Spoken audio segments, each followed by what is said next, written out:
Okay तो मैं क्या कह रहा था कि अगर ये दोनों सेल्स का ईएमएफ ना बराबर है ना एक्सटर्नल रेजिस्टेंस बराबर है, तो मतलब ये डिफरेंट सेल्स हैं. Okay, let me call this point as X and let us call this point as okay let me call as this point as Z. Okay, so हम इन दोनों के बदले एक ही इक्विवेलेंट सेल का यूज़ कर सकते हैं, है ना. तो आपको पता है कि हम इसको लगाते हैं एक इक्विवेलेंट सेल जिसकी रेजिस्टेंस होती है आर इक्विवेलेंट और इसका ईएमएफ होता है ई इक्विवेलेंट. ठीक है ना. तो ये पॉइंट जो है it's x and this point is Z, है कि नहीं. अब मुझे बताइए, अगर ये सेल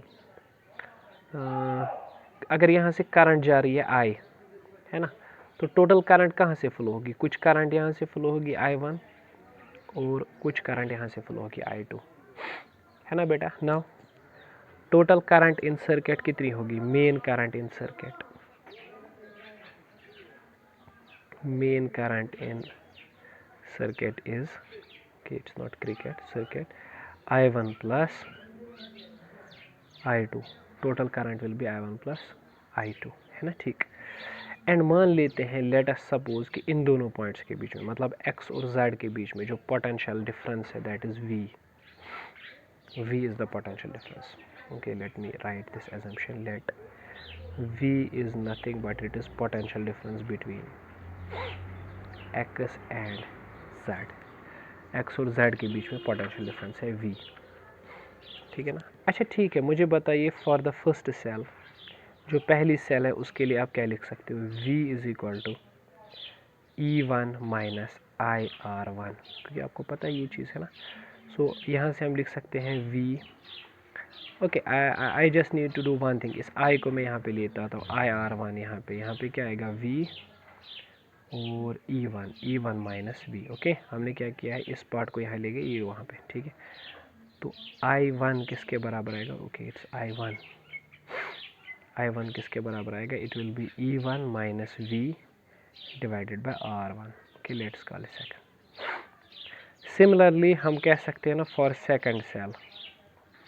सेकंड सेल के लिए भी तो सेम टू सेम आएगा ना I2, लेकिन उसके लिए E1 नहीं आएगा, E2 आएगा minus v divide by R2. Let's call it third. ठीक है, तो चलिए यूजिंग हम क्या करेंगे, equation 2 and 3 in equation number 1, 2 and 3 को इक्वेशन 1 में डालते हैं. तो I किसके बराबर आएगा, I1 के बदले आप लिखोगे ना E1 minus v divided by R1, plus I2 के बदले क्या लिखोगे, E2 minus v divide by, हाँ जी बेटा, R2. ठीक है, तो सेपरेट कर लो. E1 by R1 minus v by R1, मतलब R1 इसको भी divide plus E2 by R2 minus v by R2.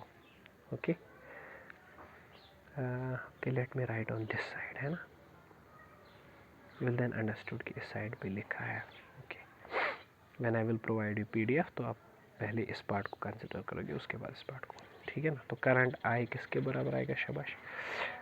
Okay, ये जो है ना E1 बाय R1 और यहाँ से है E2 बाय R2, इनको हम साथ में रखते हैं.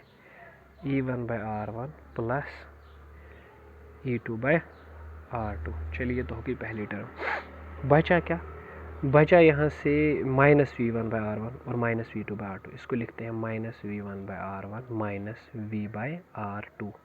V है ये. Okay, this a potential. You can say E1 by R1 plus E2 by R2 minus, यहाँ से V कॉमन लेते हैं, यहाँ पे बचेगा 1 by R1 plus 1 by R2. Okay, let me call it as equation 4, है ना, आसान. अच्छा, फॉर इक्विवेलेंट सर्किट, अगर हम इक्विवेलेंट सेल के लिए सीधा लिखते ये, तो इसके लिए हम लोग क्या लिखते, इसके लिए हम लोग एक्सप्रेशन कैसे लिखते. इसके लिए हम एक्सप्रेशन लिखते v is equal to E equivalent minus I R equivalent, है ना. तो यहाँ से भी आप ऐसे लिखते, फिर आई आर इक्वेलेंट को इस साइड पे लेके आइए, यहाँ से बचेगा ई इक्वेलेंट माइनस वी. तो I will be E equivalent minus V divided by R equivalent, है ना. तो ये आएगा I is equal to E equivalent okay divided by R equivalent minus v divided by R equivalent. Okay, so ये तो clear है, इसमें कोई गड़बड़ नहीं है, ठीक। ओके, फिर यहाँ से आएगा इक्वेशन, इसको कहेंगे इक्वेशन 5। तो क्या सिमिलैरिटी लगती है आपको इक्वेशन 5 और इक्वेशन 4 में, ठीक है। फ्रॉम इक्वेशन नंबर 5 एंड 4 मैं यहाँ पे आपको कहूँगा कि ई इक्विवेलेंट दरअसल ये वाली पूरी टर्म के बराबर है ऑलमोस्ट, और ये जो 1/r इक्विवेलेंट है वो इस टर्म के बराबर है ना।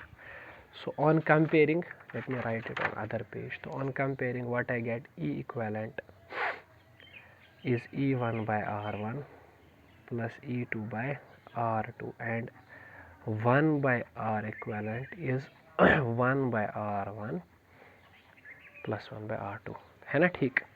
शाबाश बेटा। अगर हम दो सेल्स को कंबाइन नहीं करते, बहुत सारे सेल्स को कंबाइन करते फॉर n सेल्स, तो E इक्विवेलेंट किसके बराबर आ जाता, फिर आता E1/R1 plus E2/R2 plus E3/R3 plus dash up to En/Rn,